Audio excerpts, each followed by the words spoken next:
All right, this is a special presentation. Shit. Well, I guess I'm just going to go ahead and leave that in there so we know that it's real. But I got an idea for this one uh, from some interactions I've been having with another feller.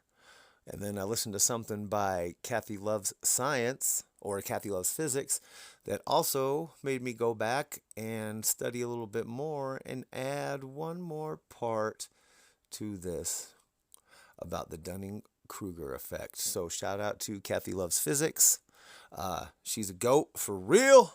Josh, if you start using her stuff, that's fine, but we'll already know that you've been the one writing my coattails. So here we go. Pseudoscience, real science, and the AI knowledge trap. Section 1. The shift nobody noticed. Before we get too far into this section, I want everyone to listen all the way till the end. There's a little tiny part I'm going to add in there. Not add, but I'm going to let everyone in on. So if you want to be in on the secret or the joke, listen to the end or skip to the end, I guess, whatever. All right, so section 1, the shift that nobody noticed. Pseudoscience used to spread because people misunderstood science. Now it spreads because people misunderstand AI. Most people don't realize that AI systems do not evaluate reality. They generate language based on patterns. So, if someone specializes in pattern recognition or classifies themselves as a pattern recognition specialist, that would make sense that using AI would fit their narrative or the way that they speak, so they wouldn't see any errors in any of the AI that they use.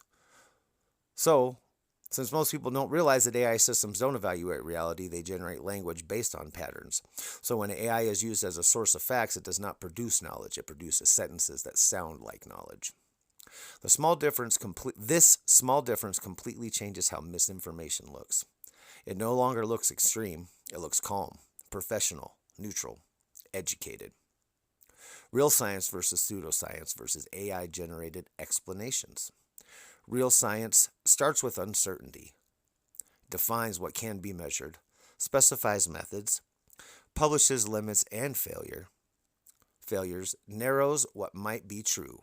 And pseudoscience starts with a conclusion, searches for a language that supports it, avoids disproof, expands mystery instead of reducing it.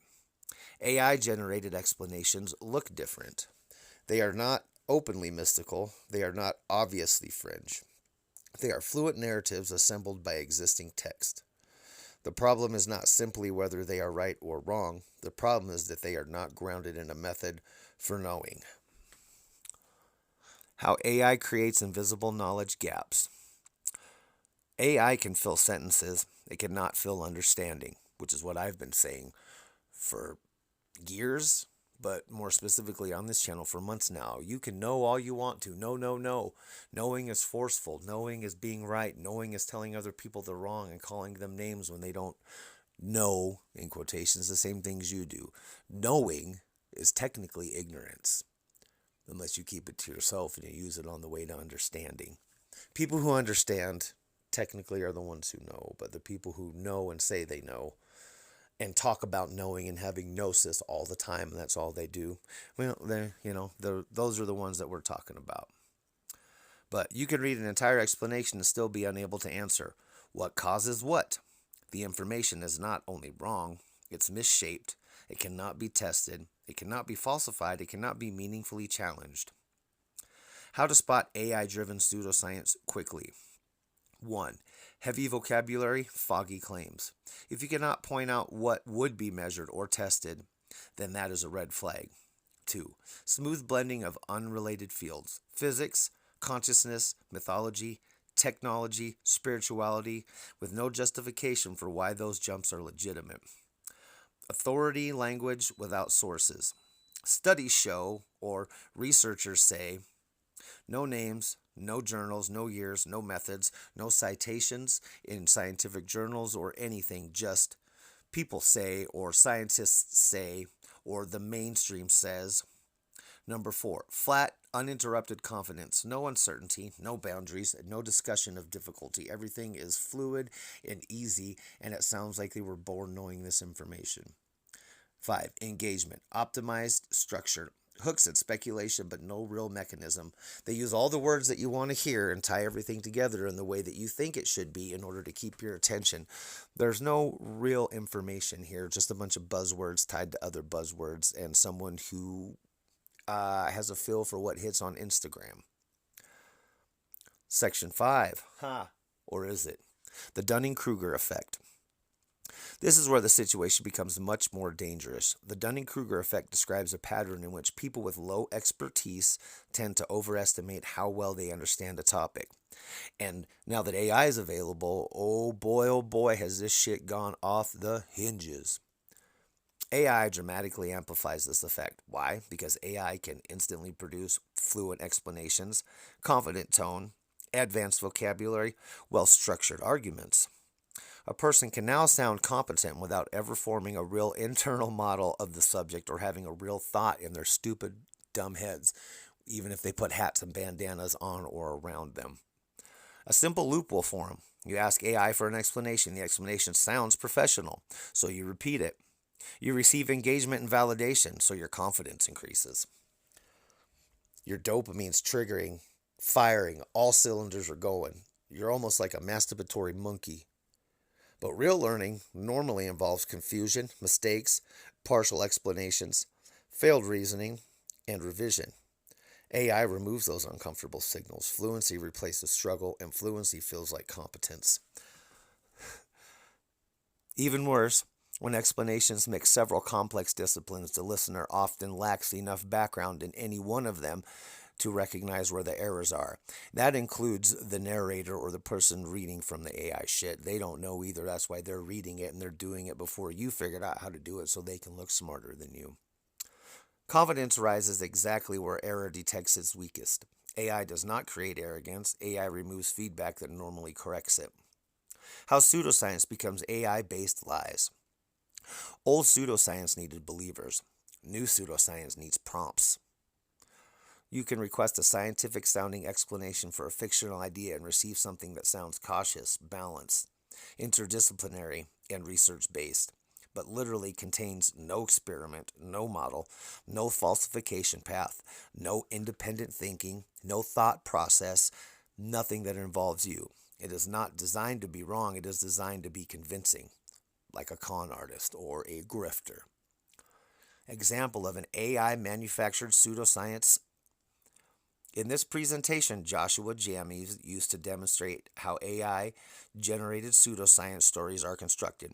A typical post claims that Joshua Jammies has uncovered hidden scientific links between ancient civilizations, modern artificial intelligence, and quantum physics, suggesting that advanced knowledge was lost and now being rediscovered through AI. The tone is careful. The language is professional. The claim feels restrained. But the framework is manufactured. The story begins with a prompt that already assumes the conclusion. Explain how ancient cultures used advanced quantum-like technology and how modern AI is rediscovering this knowledge.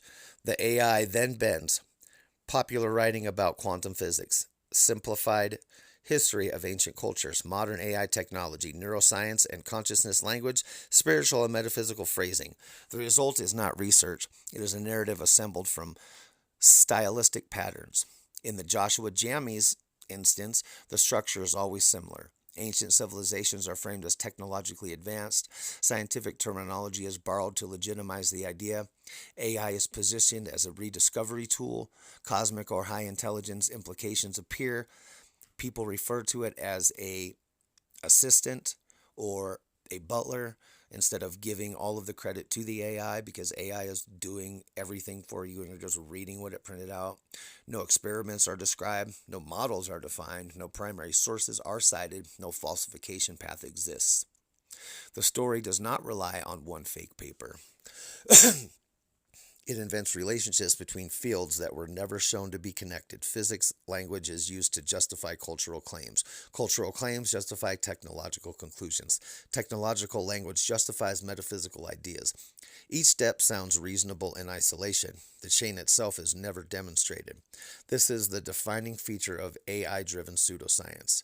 The deception lives in the connections. The audience is not shown evidence. They are shown an explanation-shaped story. This is how AI turns pseudoscience into scalable fiction by manufacturing scientific sounding bridges between ideas that were never proven to belong together. And Joshua Jammies has figured out how to fool the best of yous. But not me. Not today. So here's a simple filter. If you cannot answer this about a claim, what would count as evidence against it, then you are not dealing with science, you are dealing with content. AI is a writing tool. It is not a truth tool. The real danger is not that people use AI. The danger is that people learn to accept explanation-shaped text, the substitute for understanding. This is how pseudoscience quietly becomes AI. And now for the secret at the end. I used AI to help put this presentation together. I just wanted to see if people could see the irony in it, and also if anyone was actually listening till the end. 98% of this was my own thoughts, but AI is a useful tool.